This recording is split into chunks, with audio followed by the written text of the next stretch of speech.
Mike, let's start with last night's game. The Thunder even the series against the Spurs, and I thought their biggest adjustment was being a lot more physical with Victor Wembanyama, especially with Isaiah Hartenstein. And we see in game one they start with Jalen Williams on Wemby, and in game two immediately you see Hartenstein on Wemby on the very first possession, and you see him bumping him around, moving him off his spots, trying to keep him away from the basket. And there's a bunch of stuff that we can get into with that. But my bigger picture takeaway on this is I think this is kind of what we're going to be seeing for Victor Wembanyama's career. I think teams are just going to need like a game in these playoff series to get used to the way that Wemby changes the geometry of the court, the size of the court, all of these things.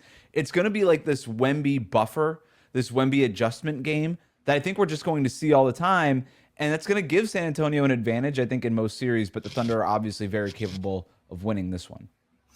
Yeah, when you are playing against a specimen like Wembanyama, who breaks the brain with his just general physical size and abilities, it's a lot like Shaquille O'Neal back in the day. You just have to find other ways to level the playing field that may or may not be within the rules. And that typically means let's go beat up that guy, And we definitely saw a lot of that last night. And I think one of my notes after game one at Basketball Poetry was that they needed to, I think Mark Dagnall overthought himself a little bit in game one and just yanked Hartenstein immediately. It was like, oh, we can't survive with him out here and letting Wembanyama camp in the paint and stuff. But really one of my notes was like, use him as a battering ram. Like send him out there like a Wemby seeking missile and just like see what happens. I didn't necessarily expect all the extracurricular activities, the grabbing, the yanking, the holding, the arm bars, that sort of thing. But, that's kind of part and parcel of it. Like, if you can't beat somebody through the traditional basketball means, like you're going to see teams try to be a little more physical, try to rough them up. And I think you're right. Like, I think that's the roadmap. And to some extent,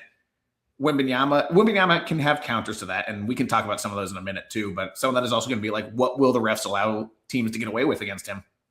Yeah, and if you just look at the shot charts from Wemby from game one and game two, it looks like two completely different players. In game one, Victor Wembanyama was doing all of his work at the basket, dunks, lobs, putbacks, all the 9 offensive rebounds he had.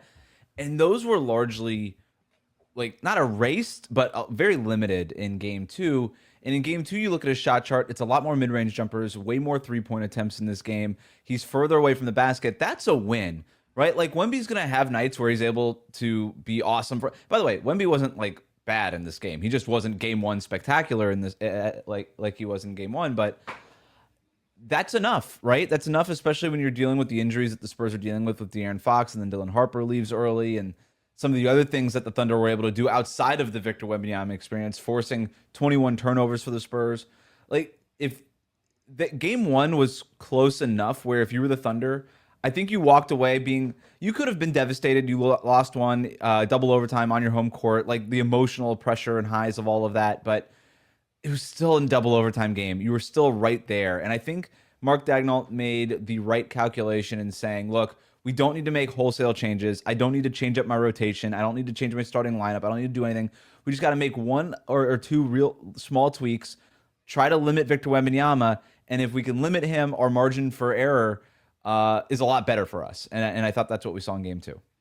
Yeah, I mean, Wembanyama is a very good offensive player, but he's hardly flawless. And I think the Thunder played into his hands a little bit in game one when he was extra motivated to prove that he could go physically dominate the smaller defenders they were throwing his way, like Jalen Williams, Alex Caruso. Like, Alex Caruso got a lot of steals and a lot of deflections. But basically, once the Spurs figured out where to put the ball so that Wembanyama could catch it, which hint, up here, up in the air, Caruso can't do much about that. Then it was a lot of dunks and a lot of offensive rebounds and stuff, and like at least against a bigger player like Hartenstein, and he's not going to stop him all the time, but you're not going to be able to just walk right to the block and then wait for a pass and dunk. You know what I mean? Like you have to throw a player like Wembanyama different looks. Sometimes it's the physicality of Hartenstein. Sometimes it's the fronting and the clawing of Caruso. Sometimes it's the flopping of Jalen Williams, right? Like we saw him get Wembanyama with a couple of at least one offensive foul when he just kind of like hit the deck as soon as Wemby came up. Like, those having so many different ways to defend Wembanyama, I think, is helpful.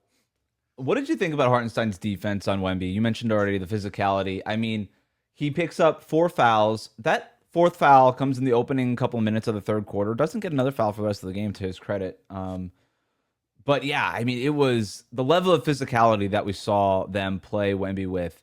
If that's what the officials are going to allow in the series, A, good. We like physical series. We like less ticky-tack foul calls. B, trouble for Victor Wembanyama.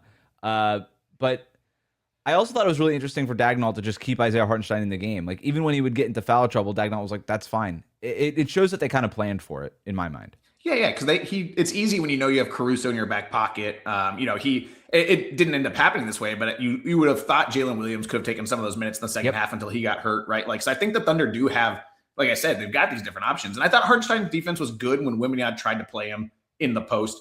It was not as good when Wembanyama would catch the ball on the move. So I think that there's two adjustments that the Thunder can try to do if Hartenstein starts off getting the majority of the minutes on Wembanyama, which I think he will in game 3. Why mess with success?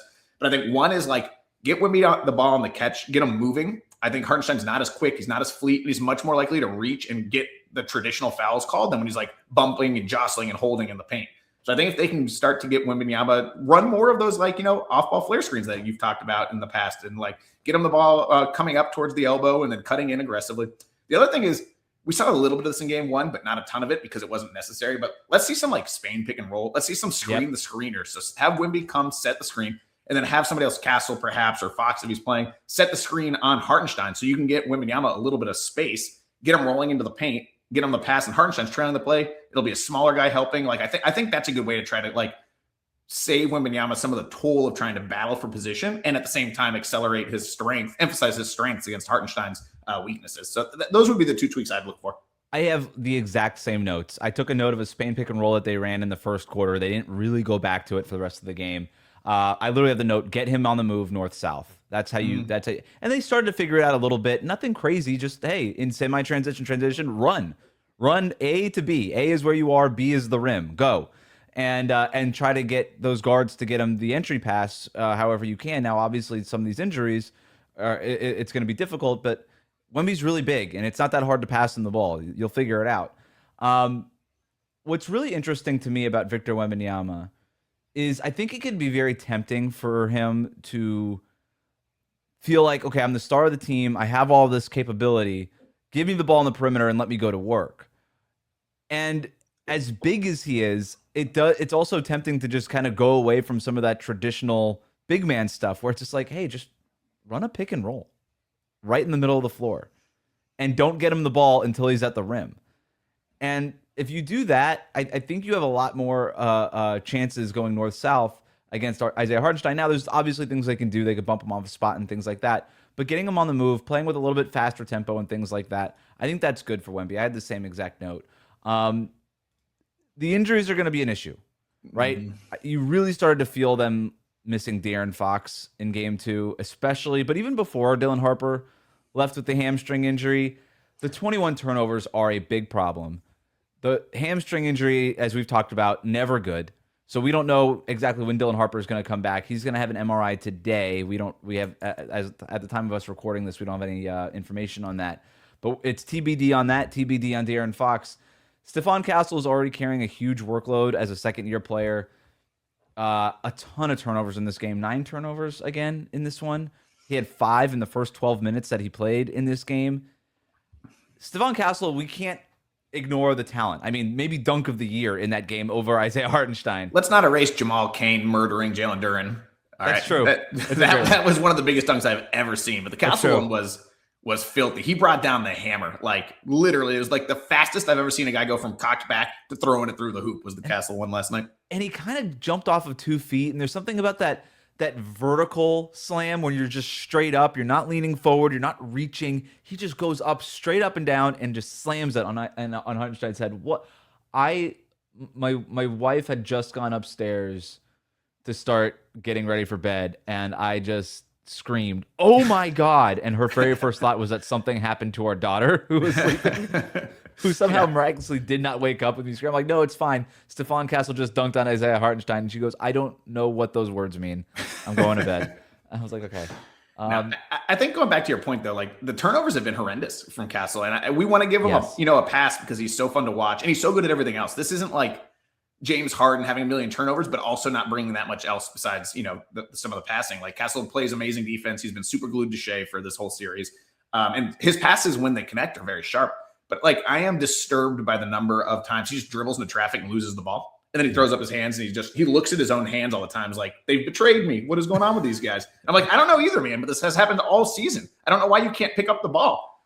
And it's not like he has a bad handle. This is different than like the Thompson twins, who I've criticized for similar things, of these super athletic guys who don't have like a functional handle. Castle's handle is very functional. He's got the nice crossover. He's got a dribble bag. He's got the slow steps. He's got all the moves. He just loses it in traffic all the time.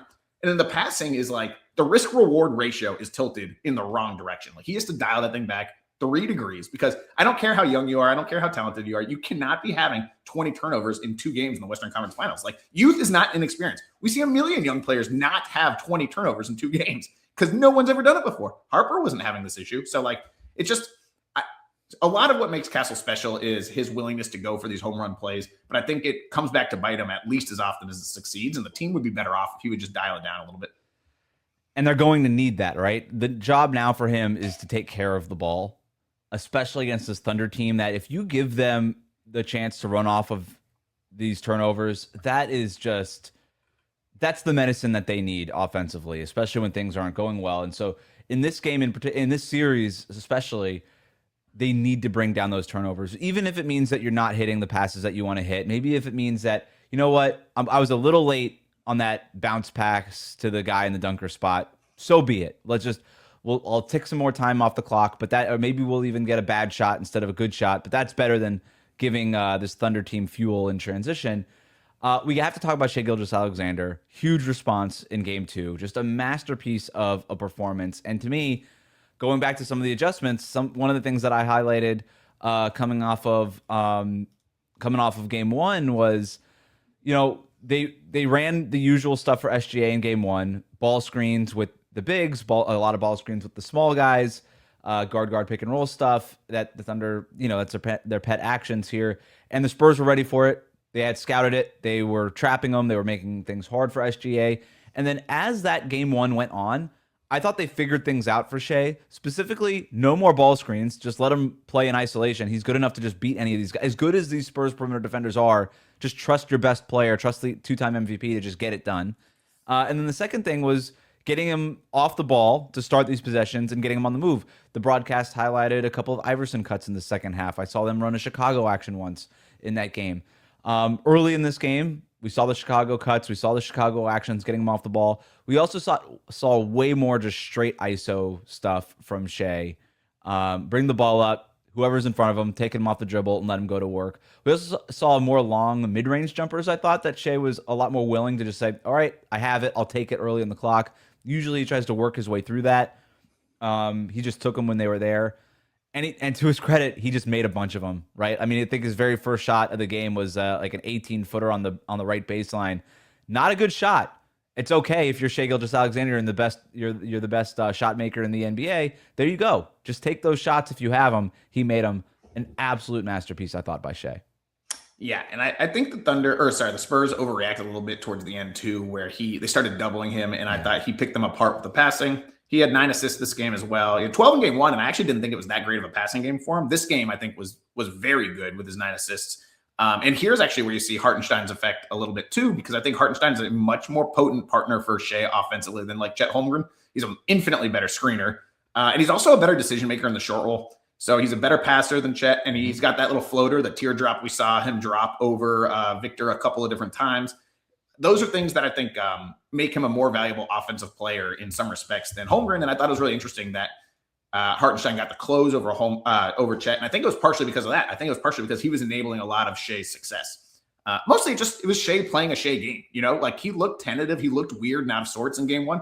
And his stats were bad, but I couldn't really figure out why. It's not like he hasn't seen teams load up on him before. I don't know if Wemby got in his head with how well he was playing, but this just looked like Shai being like, I'm going to go out there. I'm just going to get the same shots I always get. Like nobody in the world can guard me one-on-one over 48 minutes. Like I'm just, especially an exhausted Steph Castle, like who is carrying such a heavy load on both ends after playing, 47 minutes in game 1. Like he's like, I think I can get whatever I usually get. And he did. And he scored 30, a pretty efficient 30 points. And like, you just kind of got to live with that if you're the Spurs, I think.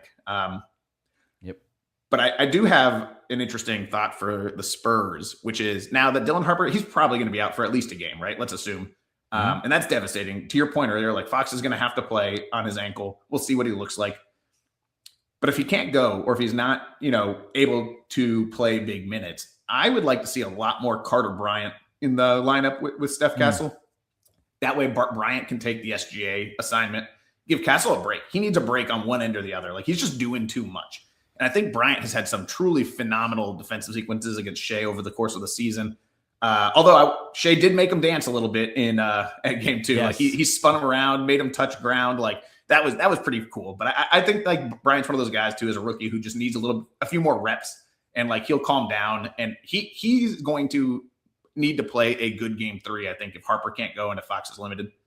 Shout out to Jordan McLaughlin, who made a cameo, and I was like, wait, he's on the Spurs? I had forgotten.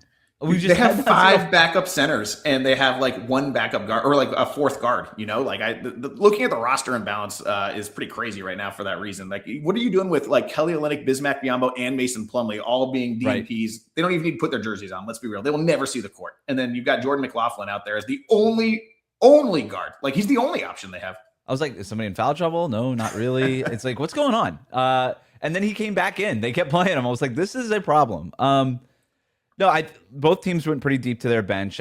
That's expected after the 2 overtimes in game 1. I think they both kind of knew we're going to have to dust off some of these guys here in game 2. We'll see what happens in game 3. Obviously, injuries to both Jalen Williams and Dylan Harper is going to impact the rotations and things like that. But to your point about Stephon Castle, I think you're right. He is doing too much. And this is the thing about the Spurs and what makes them kind of a tough team to analyze a little bit sometimes is we know what the upside is. We know what the ceiling is. We know what the future is. It's great. But there's a task that needs to be done right now. And as tempting as it might be to just try to tap into the potential of all these guys, which is obviously so sky high, you also need to be responsible with what this series is. Because you can win this series, but you have to be responsible with the way that you play it. And as tempting as it might be to just say, hey, Stephon Castle, this 2-way guy, go do all those things, young legs, go figure it out. You also have to maybe not put all of this stuff on the plate right away, right? Make Stephon Castle earn the first plate and then go up for seconds and thirds. I think defensively, they really need him. Offensively, with these injuries, they really need him. And so I would probably lean to your point, Mike.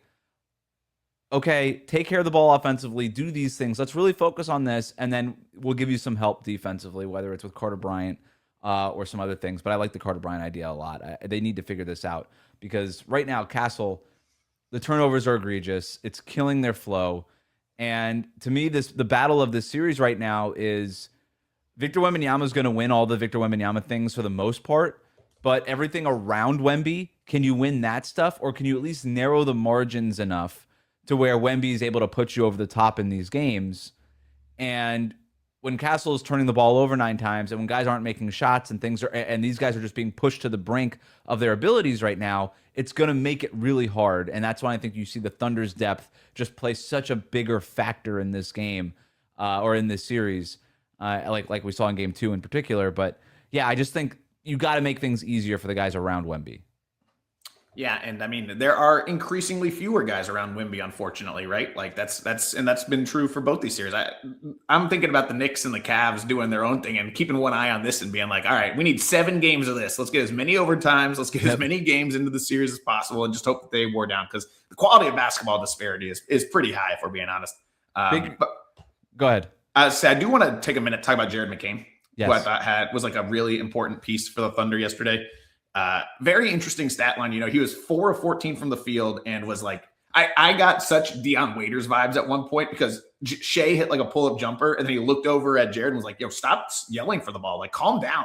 Calm the F down. I was thinking of Dion Waiters with his thirsty hands just sitting there screaming at Kevin Durant and Russell Westbrook to pass him the ball. Yeah. So I was like, Jared McCain was funny, but he, at one point, he was in the 4th quarter. At one point, he was the Thunder's leading rebounder, killed the Spurs on the offensive glass. Had a couple of really nice defensive plays too. Him and AJ Mitchell both, I thought, responded really well defensively, given that those are not necessarily what they're known for. And yeah, just, McCain just adds a little bit of verve to a Thunder offense, a little chaos in the way that I think AJ Mitchell did most of the season. And then McCain's kind of taken over some of that offensive juice. And I think despite the field goal percentage yesterday, I think it was largely for the positive and he was very helpful. Anything else on this game? I guess, Jalen Williams, the good Jalen Williams, Dylan Harper. They're both good Jalen Williamses, all right. I don't. Let's be. I think Jalen Williams, floppy Jalen Williams, that you might accurately call him. I think he would be like a low-level starter on some teams. Like, I think he's really good and really talented. We might end up seeing him more if the Hartenstein foul trouble becomes a real issue. Like, it wasn't in the second half for game 2, but I thought there was a chance we would have seen Jalen with a Y a little bit more if that would have been the case. But two real big injuries that can obviously impact this. Now, for the Thunder, if Jalen Williams has to miss time, we've seen it all year long. AJ Mitchell just walks into that spot. Maybe we see some more McCain minutes. As you start to backfill, maybe there's a little bit more Aaron Wiggins or Isaiah Joe or something like that. Again, as you start to backfill some of those minutes, but both of those obviously would be huge. But I kind of think the Dylan Harper one is worse. If we're trying, just because they can't the replace competition there. Yeah, exactly. Yeah, they don't have anyone who can dribble on the team. Like, I'm not even sure Steph Castle can dribble right now. So like, it's basically Ken Fox on 1.5 ankles carry like the actual traditional like bring the ball up the court without turning it overload. I think that's really what it's going to come down to with Harper. These hamstrings, man, it's been everyone talked about the calves and the Achilles, but it's really been the year of the hamstring, and it's brutal. My last note for this game that we didn't talk about was the Thunder put forth a pretty crazy lineup at one point against Luke Cornett, and he has not really had anywhere to hide this series for a very good defensive center. But like, they put out it was SGA, Jared McCain, AJ Mitchell, Jalen Williams with a Y, and Chet Holmgren. So they had two centers out there against Luke Cornett, both of whom could shoot, and he just did not know what to do. He didn't know where to guard. He didn't know how to defend the guys in space. He wasn't able to protect the rim because he was like caught between two spots all the time. And like, the Thunder's ability, an underrated part of the Thunder's depth is that all of their bench guys are actually pretty good, pretty valuable shooters, pretty versatile players, and it kills these more traditional niche backups. Because a lot of times the reason you're a backup instead of a starter is because you're not that versatile, but you're still good enough to be an NBA player at one or two things, like Cornett and rim defense. The Thunder have all these like Swiss Army knives coming off the bench, and it just destroys traditional backup quality guys on other teams. And I think that's going to be a real problem. That's going to be a real problem for them going forward, even though I think Cornett's been an awesome backup pretty much all year. But these kind of crazy stretch lineups are going to kill him. Yeah, that reminds me of the other note that I had. Still have not seen Cornett plus Wemby minutes. And I'm wondering if in game 3 we might need to see that, especially if Isaiah Hartenstein is doing what he's doing to Wemby. Put another big out there. Just force the other Thunder players to be physical. Like, if Wembanyama's not going to be able to get those rebounds, if he's not going to be able to play near the rim and all these things, let Cornett do it, because his rebounding is still really important. His size is still really important. Maybe it forces the Thunder to make a tough decision with their rotations or their matchups, rather. I think it might be, I don't know that it's going to work. I don't know that it's not going to work. And I think that maybe Mitch Johnson needs to try it. And then if that's the case, I understand why they are reluctant to do it, because you don't want to play Biyombo or Olenek or anybody off the bench. You don't have to. Stagger them a little bit if you want, or play Carter Bryant at the 5. Get weird, with those second units if you need to. Try to mix things up, because it does feel like the Thunder have figured out this matchup. I think there's a lot to be said about execution overall, but it kind of feels like the Thunder have settled into this matchup now, and it might be time for the Spurs to dust off some of the things that we've seen them do a little bit in the regular season, just haven't really seen them need to do in the playoffs, because, again, they haven't needed to do it, but game 3, I think that changes. Who did you pick in this series before the series started? I had Thunder in 7, and I felt a lot worse about that after game 1, obviously, but now just the way the injuries are shaking out, I feel like that's leaning closer to right. I had this so close to 50-50. I ended up going Thunder in 7 out of respect to the defending champs. That's pretty much where I was. Yeah, I had Knicks in 6. I had Thunder in 7, and I had the same response. I was like, oh my God, they have no answer for Victor Wembanyama. And now game 2 with the injuries and things, I feel like this is tilting Thunder, but this is still, to me, anybody can win this series.